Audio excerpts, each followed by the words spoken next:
Tonight, 5 dead in Manitoba, including children, in a police investigation looking at multiple locations.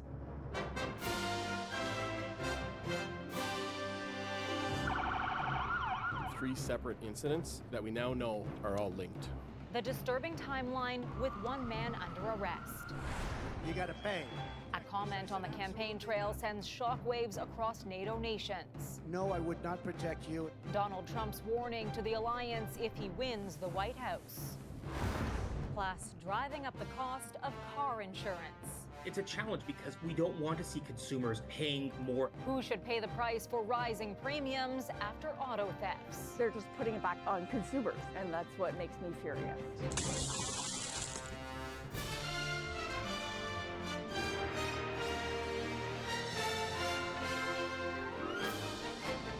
CTV National News with Heather Butts. Good evening. Manitoba RCMP have made an arrest in an investigation they described as troubling. 5 people are dead at 3 crime scenes, including 3 children. I want to express my condolences to the families and friends who have lost a loved one today. As a parent, I simply can't imagine the enormity of your loss. The first incident was reported as a hit and run at 7:30 a.m. on a highway 6 kilometers south of the town of Carman. When officers arrived, the body of an adult female was located just off the highway in a nearby ditch. She was pronounced deceased at the scene. At 10 a.m. west of Winnipeg, police received a call about a car on fire. A witness was able to pull 3 young children from the burning vehicle. Tragically, all 3 children were declared deceased at the scene. It is at this scene that a 29-year-old male was taken into custody. The investigation then led police to a residence in Carman where the body of another woman was located. Police say the man in custody and the 5 victims are known to each other. Former U.S. President Donald Trump drew a swift and strong rebuke for saying this about NATO. If we don't pay and we're attacked by Russia, will you protect us? No, I would not protect you. In fact, I would encourage them to do whatever the hell they want. You got to pay. Campaigning for re-election, Trump seemed to give Moscow the go-ahead to invade America's allies if they don't hit their NATO spending targets. That would include Canada. He was recalling a meeting he had with another world leader at a NATO summit. The head of the alliance denounced the comment today, saying any suggestion that allies will not defend each other undermines all of our security, including that of the U.S., while the Biden White House called it unhinged. CTV's political analyst Eric Ham joins us now from Washington. Eric, this comment drew much reaction. How serious is this threat to upend the NATO alliance? Oh, it's very serious because we know when Donald Trump was president, he had a complete and total disdain for NATO. Donald Trump has always, I think, had a very prickly relationship with the rest of the world's democracies. And I think now what we're seeing is Donald Trump is telegraphing that he intends to walk away from NATO should he become president of the United States once again. All right, Eric, Poland's defense minister said that an election campaign is no excuse for playing with security. Is this about drawing attention for the election? Oh, absolutely. But also, too, I think, first of all, I don't think this conversation that Trump talks about ever happened, because I believe if it did, I believe we would have heard about it. But secondly, I think this is more of Donald Trump signaling to Vladimir Putin that he is going to need Russia's help in becoming more involved and engaged in the 2024 election, much like what we saw take place during the 2016 election. And also, Donald Trump is letting his base know that he still remains a clear partner and potential ally of Russia's. And Eric, just quickly, will Donald Trump be affected by any of this reaction that we've just talked about? I think as the primary continues to play out, no. But I do believe that there's going to be a very different way the country will look at Donald Trump should he become a general election candidate. I think the country will be deeply concerned, particularly given the conflicts that the United States is already involved in. All right, Eric Ham joining us tonight. Thank you. The current president of the United States spoke with Israel's prime minister today, Joe Biden urging the protection of the roughly 1 million people sheltering in Rafah on the southern edge of the Gaza Strip. That's where late tonight a series of Israeli airstrikes has reportedly left dozens of Palestinians dead, according to health officials in Gaza, while the Israeli military says 2 hostages were freed. CTV's Jeremy Sharon reports. As fighting in Gaza pushes further south, there are growing concerns in Rafah, where crowded streets are filled with anxious Palestinians fearing an imminent ground invasion. They left nothing for us, this man says. I'm leaving here and searching for safety. Israeli Prime Minister Benjamin Netanyahu has pledged to push into the densely populated area despite growing criticism. Those who say that under no circumstances should we enter Rafah are basically saying, lose the war, keep Hamas there. In a call today, U.S. President Joe Biden told Netanyahu that Israel shouldn't move into Rafah without a plan to ensure the safety of civilians. That conversation comes after Biden this week criticized Israel's response. The conduct of the response in Gaza, in the Gaza Strip, has been over the top. I appreciate President Biden's support for Israel since the beginning of the war. I don't know exactly what he meant by that. More than 1 million Palestinians are said to be living in Rafah. Many have moved in from other parts of the enclave seeking shelter. The cost to civilian lives will be very, very high, and in most people's eyes, not justifiable for the actions. And so I think we're still likely to see that, but it will have very negative repercussions for the region. Some today packed their belongings and folded their tents, hoping to find a safe space elsewhere. This is my child. He's only 2 months old. Where do we take him, this woman says. As images like these of northern parts of Gaza show the destruction left behind where Israeli troops have withdrawn. This all comes as today the U.S. Senate made strides towards passing a $95 billion foreign aid bill with support for Ukraine and Israel with a key procedural vote. The final vote, Heather, is expected this week. Thanks, Jeremy. A devastating landslide in the southern Philippines has killed more than 50 people. Search and rescue crews are still looking for dozens more missing since Tuesday, when weeks of torrential rain brought mud and rocks crashing down on a mining town.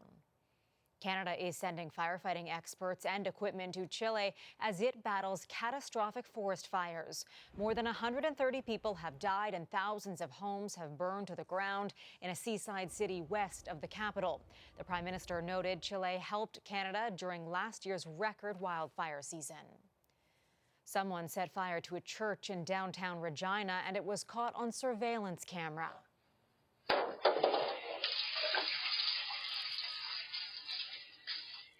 The masked arsonist pours gas from a jerry can at the door to the parish office, then lights it.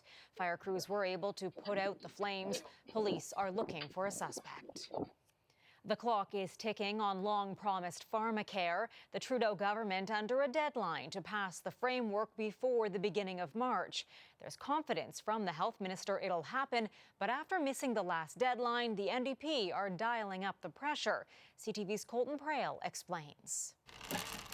Pharmacare is hanging over the Liberal government as the deadline to get legislation done quickly approaches. In an interview with CTV's Question Period, the health minister says Ottawa is confident it will hit its target, but won't commit to NDP calls for a single-payer universal system. We can't afford a massive price tag.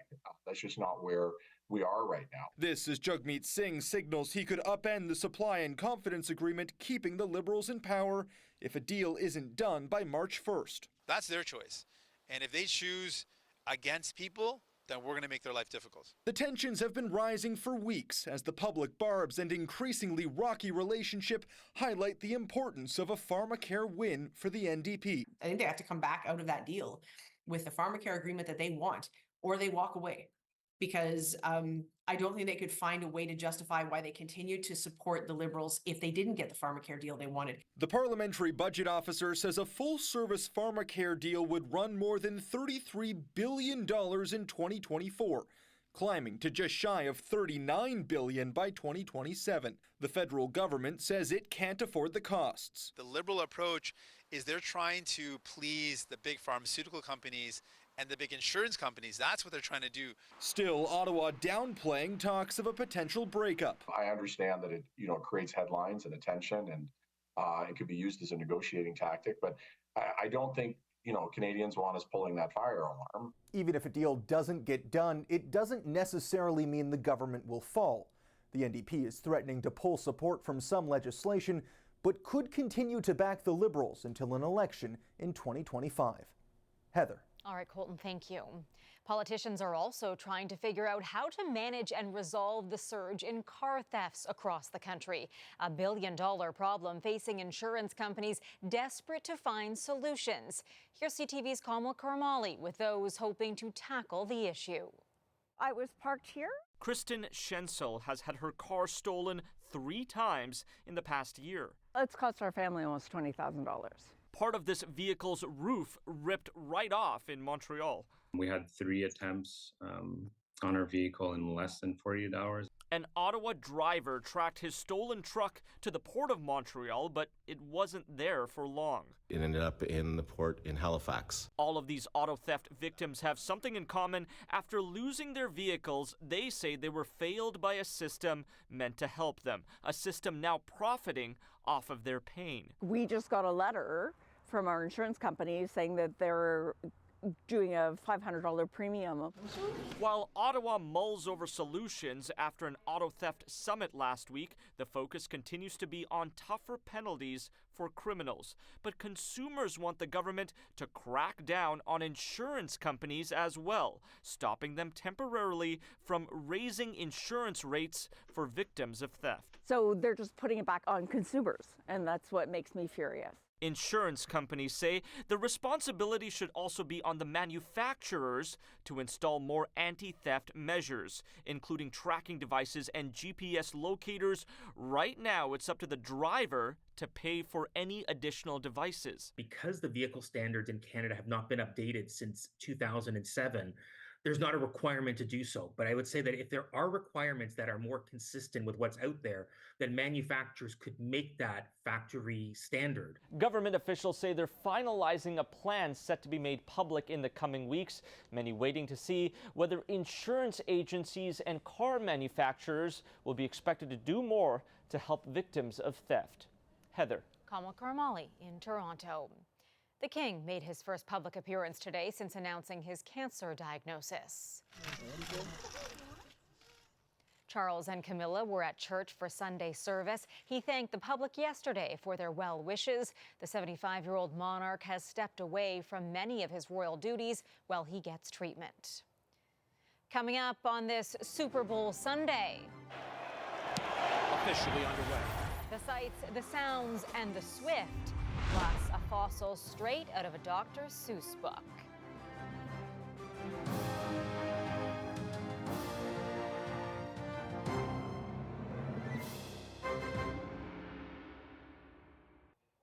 This was a big day in sports, starting, of course, with Super Bowl 58, which took over Las Vegas. Officially underway. The Kansas City Chiefs and the San Francisco 49ers took the field for football's biggest prize and party with Usher performing the halftime show.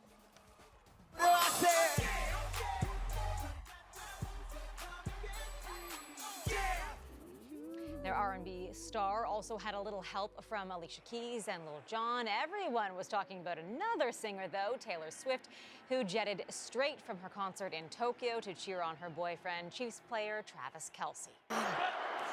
First and goal. Mahomes flings it. It's there! Hardman! Jackpot! Kansas City!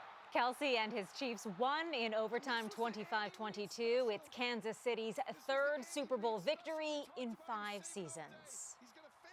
And if you were watching the Super Bowl, you might have missed Canadian golfer Nick Taylor winning on the PGA Tour tonight.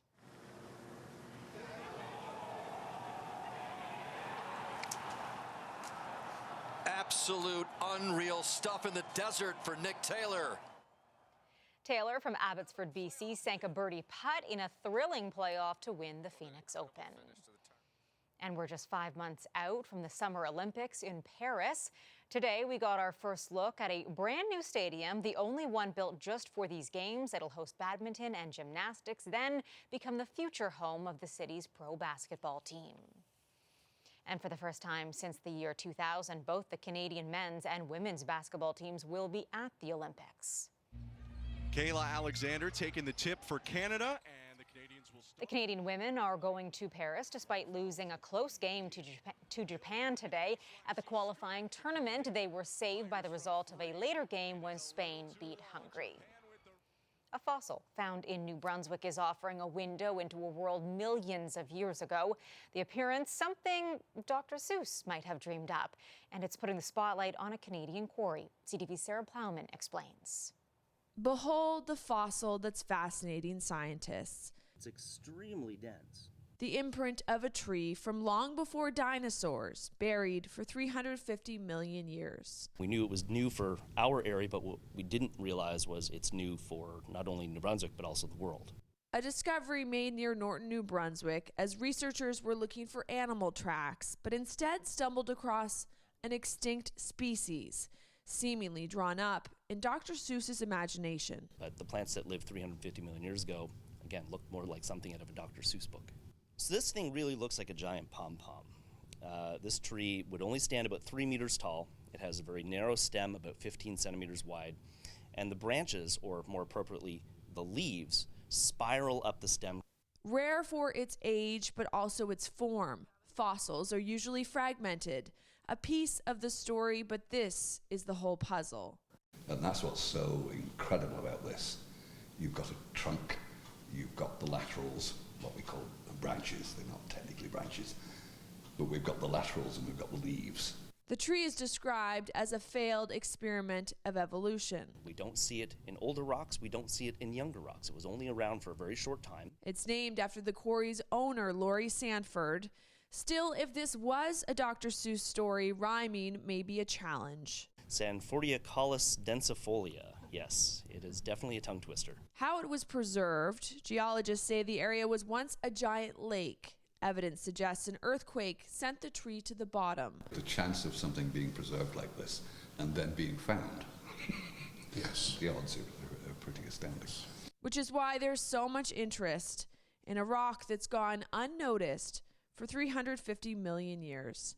Sarah Plowman, CTV News, St. John. Still ahead, the Canadian research behind a medical first. So it's very, very small.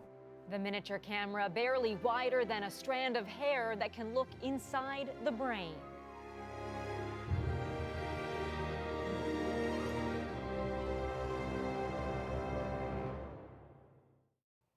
Doctors in Ottawa are the first in the world to use a tiny camera during a surgical procedure to treat strokes.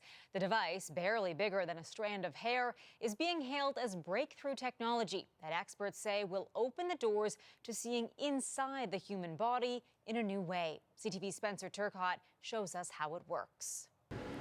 It's barely wider than a strand of hair, helpful as it weaves its way through tight spaces. There you go. Believe it or not, it's a camera. It's about 1/3 of a millimeter in diameter, so it's very, very small. The next smallest camera is, 3 to 4 times the size of that. Created by a pair of University of Waterloo grads who started Vita Medical in Kitchener. They wanted to fill an industry gap seen by surgeons. To be able to see exactly what's going on inside the veins or arteries. Physicians were relying on fluoroscopy, which is essentially like a 2D X-ray movie, to perform these procedures. Until now. A medical technology milestone was recently marked at the Ottawa Hospital. Physicians were able to see live video in full color from inside the vessels of a patient's brain while doing surgery, all while diagnosing and treating a patient suffering from multiple strokes, a world's first. If it's black and white, you can't get as much information, but for clot type, for example, so whether the clot is red or whether it's white, basically red blood cell rich or fibrin rich, that has a direct impact on which technique you should choose to treat that patient. Because of the camera's size, the potential is there to expand its scope beyond just helping stroke patients. We're starting off with neurovascular procedures, so that's things like stroke, carotid artery disease, aneurysms. The cameras are disposed after one use, which is common with devices that come in contact with blood. As for what's next, the hope is to roll it out across Canada. There's definitely nothing like this. The little camera that can go a long way. Spencer Turcotte, CTV News, Kitchener. After the break, a creative carving, making a once sad stump smile, sparking the idea for a gnome village.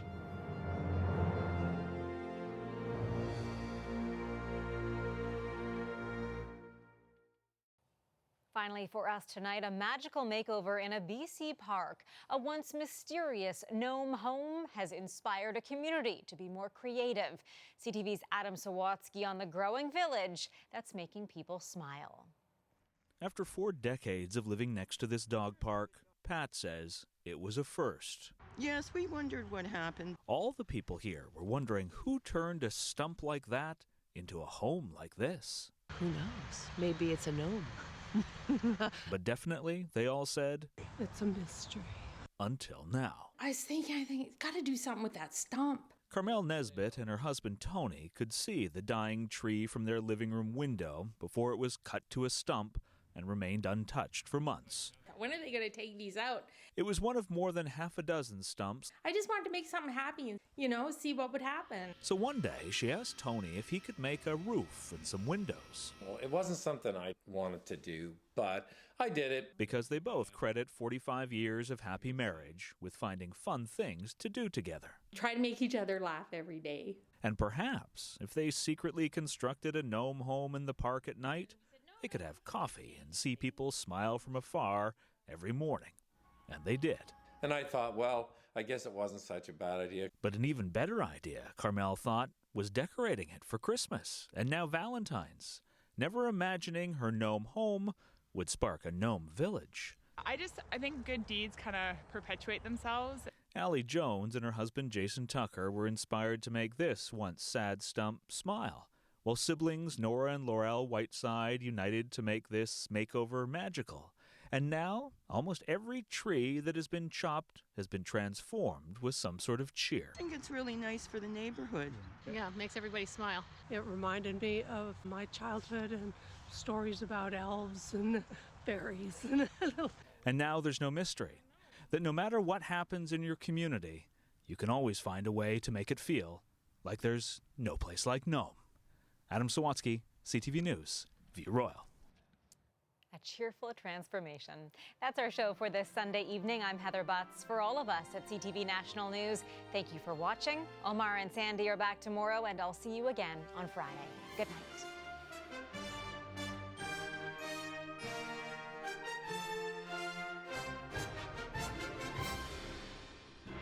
CTV National News, Canada's #1 newscast.